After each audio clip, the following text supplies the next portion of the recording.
Pemirsa, di segmen ini juga kita akan langsung saja berikan kesempatan kepada Prof. Hilman dan juga Kang Aceh untuk bisa memberikan tanggapan terhadap suara-suara masyarakat tadi. Tadi hanya dua memang Bapak yang kami wawancara, tapi memang ini mungkin bisa mewakili tanggapan masyarakat. Prof. Hilman, mereka merasakan keberatan dan harap jangan segitu dong, boleh naik tapi juga jangan tinggi-tinggi. Mungkin bisa diberikan tanggapan untuk setidaknya menenangkan para calon jamaah ini, Prof. Hilman. Ya, pertama ingin kami sampaikan bahwa kita masih ada waktu ya.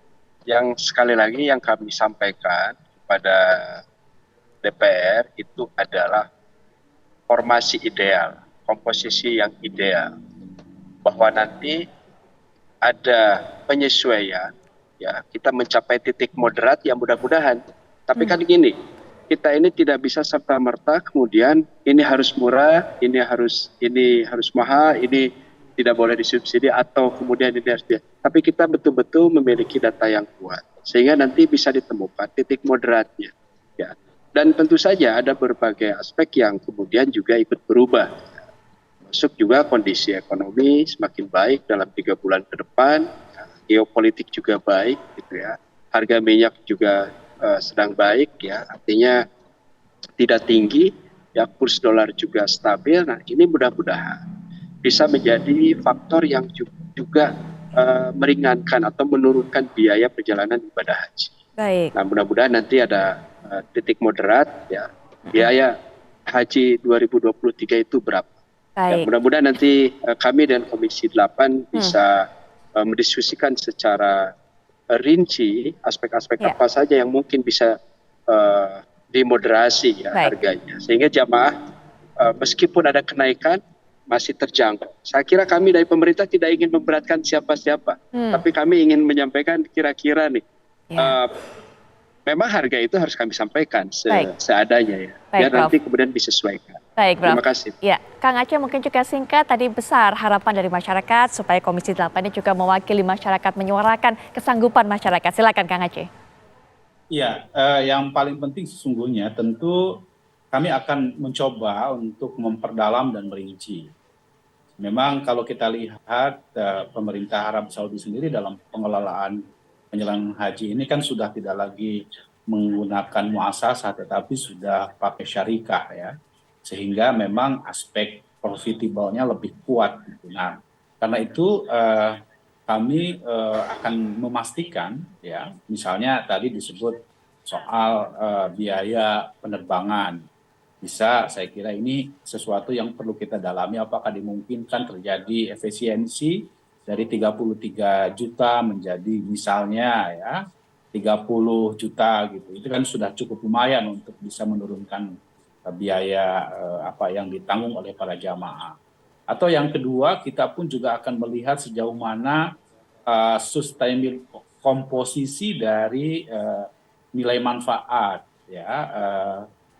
Jadi misalnya kita perlu dalami apakah dimungkinkan nilai manfaat ini proporsinya tidak seideal yang disampaikan oleh Kementerian Agama, yaitu 30-70. Walaupun memang secara secara komposisi saya kira ini komposisi yang ideal, yaitu 70-30. Tapi tentu ini pasti akan kami dalami. Tahun-tahun sebelumnya ketika kami membahas usulan pemerintah, bahkan dulu pernah usulannya itu pakai dolar, tentu kami keberatan ya, dengan komposisi yang cukup besar. Dan setelah didalami, dirinci dan lain sebagainya, tentu kami akan coba untuk pikirkan. Nah, misalnya juga ada kemungkinan misalnya living cost. Living cost ini apakah masih relevan atau tidak? Baik. Kenapa? Karena kan selama di tanah suci mereka sudah dikasih makan.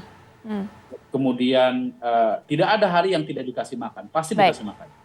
Kebijakan yang sekarang, apakah masih relevan atau tidak? Atau misalnya transportasi juga kita coba dalami gitu ya. Ini semua berbagai kemungkinan bisa terjadi, Mbak Putri. Jadi oleh karena itu tentu kami mohon doanya dari masyarakat agar apa yang jadi harapan masyarakat tadi itu bisa kami wujudkan. Setidaknya tentu kalau kenaikan saya kira tidak bisa dihindari karena ini bagian dari penyesuaian. Betul. Penyesuaian harga di Arab Saudi juga naik. Nggak mungkin kita misalnya 35 juta terus dari sejak tahun 2015 gitu. Tentu harus ada peningkatan ya, betul sekali. Betul. Baik, ya, Kang Aceh terima kasih sudah meluangkan waktunya untuk bisa memberikan pandangannya, Prof. Prof Hilman juga terima kasih sudah memberikan pandangan bagi masyarakat. Ya, sekali lagi terima kasih. Selamat malam. Wassalamualaikum warahmatullahi wabarakatuh. Nanti Pak Mustoli setelah jeda kita akan juga dengarkan bagaimana penutup atau pandangan penutupnya. Kita akan jeda sejenak, kami segera kembali saat lagi. Baik, langsung saja penutup kita akan dengarkan dari Pak Mustoli. Silakan singkat, Pak. Iya, saya kira memang pengumuman atau rencana dari Kementerian Agama tentu saja memang membuat masyarakat cukup surprise begitu ya. Artinya kok berbeda yang mereka bayar dengan tahun-tahun sebelumnya. Tetapi kalau saya mau katakan bahwa kondisi ini harus diambil dan saya kira waktunya memang saat inilah kemudian untuk kemudian apa yang disebut dulu dugaan bahwa pengelolaan keuangan dana haji ini adalah menggunakan mirip dengan skema Ponzi, saya kira hari ini agak terbukti, Mbak. Artinya apa? Mereka yang dahulu itu duluan membayar itu akan disubsidi oleh mereka yang belakangan. Dan ini harus diakhiri. Kalau tidak ini akan menjadi bom waktu. Nah, memang ini sekali lagi memang keputusan yang tidak populer begitu ya, tetapi harus diambil dengan resiko apapun. Tentu kita berharap memang ada rasionalisasi dan kemudian ada hal-hal yang kemudian bisa ya turunlah, tidak kemudian sejauh. Tapi saya kira keputusan ini nanti belum final, masih akan dibahas oleh tadi di Komisi 8 dan keputusannya bukan dari pemerintah semata tapi juga DPR dan baru nanti setelah sepakat baru dikeluarkan Kepres. Kira-kira begitu, Mbak Putri. Baik, Pak Mustoli terima kasih sudah meluangkan waktunya untuk hadir dan juga mengedukasi masyarakat. Dan pemirsa, perbincangan tadi juga sekaligus menjadi penutup jumpa kita malam hari ini. Kami akan kembali esok atau kabar Indonesia malam akhir pekan 18.30 waktu Indonesia Barat seperti biasa. Saya Putri Viola pamit. Selamat malam, sampai jumpa.